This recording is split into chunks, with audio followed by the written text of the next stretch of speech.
طرف سلامتی ہو۔ آج ہمارے ساتھ پاکستان کی معروف شخصیت ہیں جو کہ کسی تعارف کی محتاج نہیں ہیں۔ ان کا نام پروفیسر اشتیاق احمد ہے۔ آج ہم پروفیسر اشتیاق احمد صاحب سے یہ سوال کریں گے اور یہ پوچھیں گے کہ چلتے سال کے موسم برسات میں قائد اعظم کے محمد علی جناح کی جو کتاب پبلش ہو کے سامنے آ رہی ہے، اس کتاب کا نام کیا ہے؟ اور یہ بھی ہم نے سنا ہے کہ اس میں آپ نے تاریخ کے مستند اور قابل اعتماد ذرائع کے ساتھ جناح صاحب کی شخصیت پہ اور جو بھی اس دور کے واقعات تھے، حالات پہ آپ نے روشنی ڈالی ہے۔ ہاں جی، بڑا بڑا شکریہ پیرزادہ صاحب۔ کتاب کا نام ہے Jinnah, his successes, failures and role in history. جیسے آپ نے فرمایا، یہ کتاب 780-90 صفحوں پہ لکھی گئی ہے، اور میں نے کیونکہ میں پولیٹیکل تھیورسٹ ہوں، اور وہاں پہ میں نے ایک آرگیو کیا کہ جو الفاظ ہمارے منہ سے نکل جاتے ہیں وہ ہمارے نہیں رہتے اگر وہ پبلک کانشیسنس کا حصہ بن جائے۔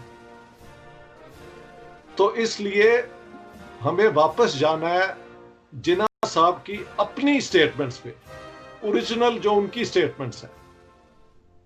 یعنی ایک تو ہے نا، میں رپورٹ کر رہا ہوں کہ سجاد پیرزادہ نے کیا کہا اور اشتیاق نے کیا کہا، آپ رپورٹ کر رہے ہیں۔ ایک یہ ہے کہ جناح صاحب نے خود کیا کہا ہے، وہاں پہ تو دو رائے نہیں ہو سکتی۔ معاملہ ہو سکتا ہے کہ اس کو دکھایا جائے کس کانٹیکسٹ میں انہوں نے کیا بات کی ہے، اور اگر وہ آپ سارا لے کے آ جائیں تو آپ بتا سکتے ہیں کہ مختلف حالات میں ان کے کیا موقف تھا۔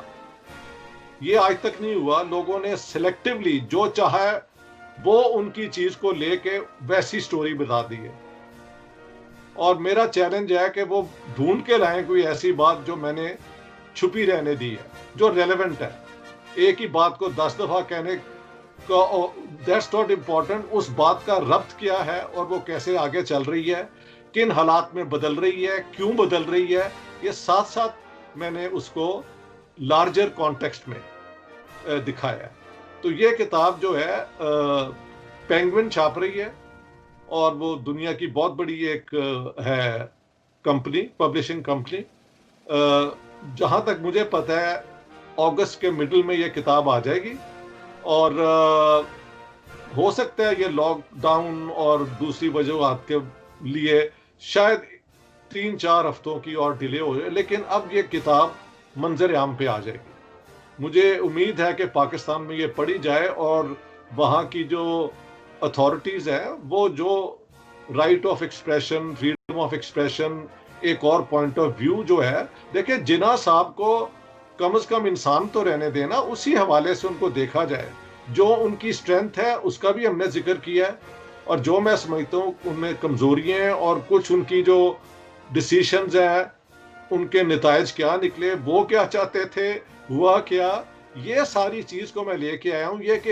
یہ ہسٹورین کے بس کی بات نہیں ہے، اس میں پولیٹیکل سائنس اور وہ جو پولیٹیکل تھیوری کو سمجھتا ہے، یہ اس کی کمپیٹنس کے حوالے سے لکھی گئی ہے۔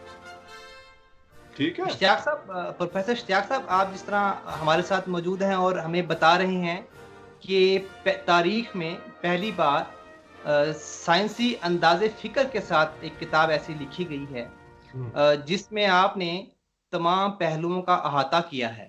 جی جی، آپ یہ بتائیے کہ اس کتاب کو جب آپ شائع لکھ رہے تھے اور جب یہ منظر عام پہ آنے والی ہے، تو آپ نے اس کتاب کے ذریعے جو آپ کا پیغام ہے پبلک کو جو آپ دینا چاہ رہے ہیں، وہ کون سا پیغام ہے جو آپ چاہتے ہیں کہ جناح صاحب کے حوالے سے جو لوگ ہیں ان تک آپ کا پیغام پہنچے، اور جو ان کی اصل شخصیت تھی جناح کی، مسٹر جناح کی، وہ لوگوں کے سامنے آئے؟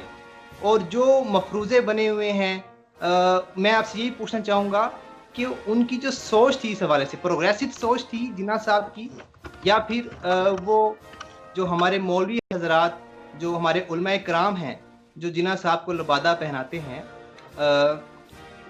اس کی طرف آپ یہ بتائیے کہ کیا آپ کا خیال ہے؟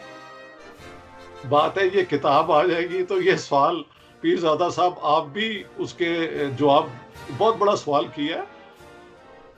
میرا پوائنٹ آف ویو یہ ہے کہ یہی پزل جو ہے میں نے حل کرنے کی کوشش کی ہے کہ ہر بندہ جناح صاحب کی کسی سپیچ کے حوالے سے ایک پورا پوائنٹ آف ویو دے دیتا ہے.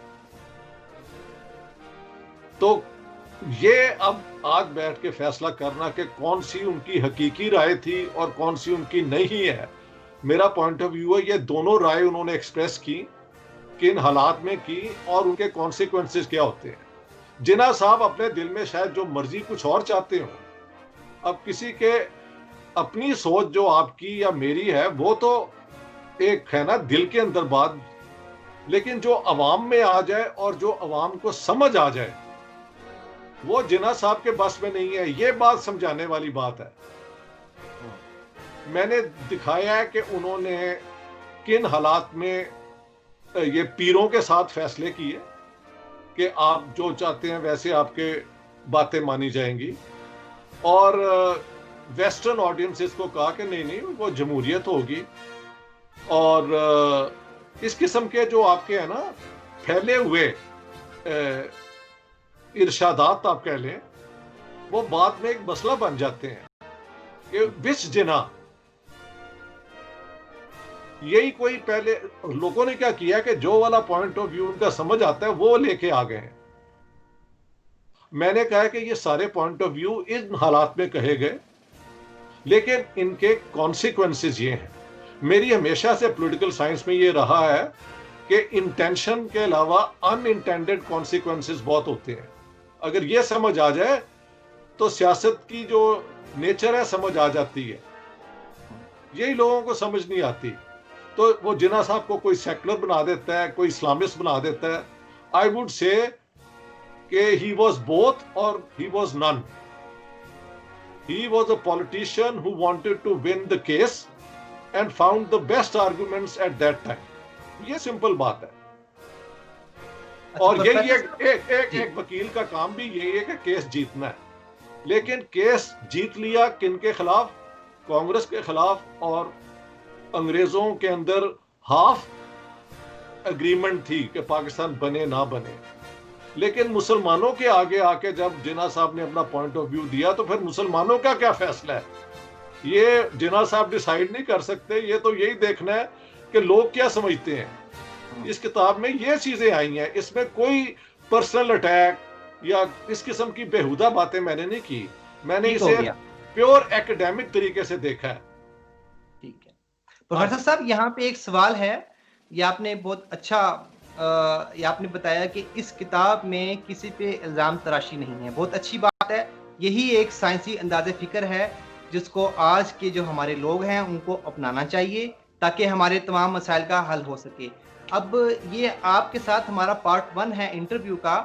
اگلے پارٹ 2 میں ہم آپ سے یہ سوال کریں گے کہ کیا وجہ ہے کہ جناح صاحب سے پہلے آپ نے 2 کتابیں اور لکھی، جس میں سے ایک کا نام پنجاب پارٹیشن 1947 ہے اور دوسری کتاب کا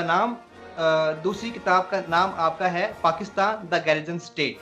اگلے ہم انٹرویو میں پارٹ 2 میں آپ سے پوچھیں گے کہ کیا وجہ ہے کہ آپ نے یہ کتاب لکھنے سے پہلے 2 کتابیں یہ لکھی اور آپ نے کن حالات میں لکھی، کیوں اور کس چیز سے آپ نے مشاہدات سے تجربات سے متاثر ہو کے لکھی. بہت بہت شکریہ آپ کا کہ آپ ہمارے ساتھ رہے. آپ سویڈن میں ہیں، اپنا خیال رکھیے.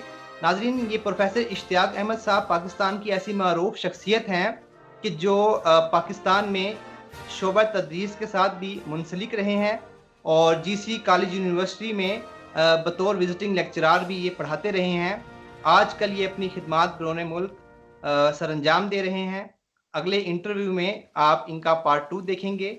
جب تک کے لیے اپنا بہت بہت خیال رکھیے. آداب عرض. بہت بہت شکریہ جی، بڑی مہربانی.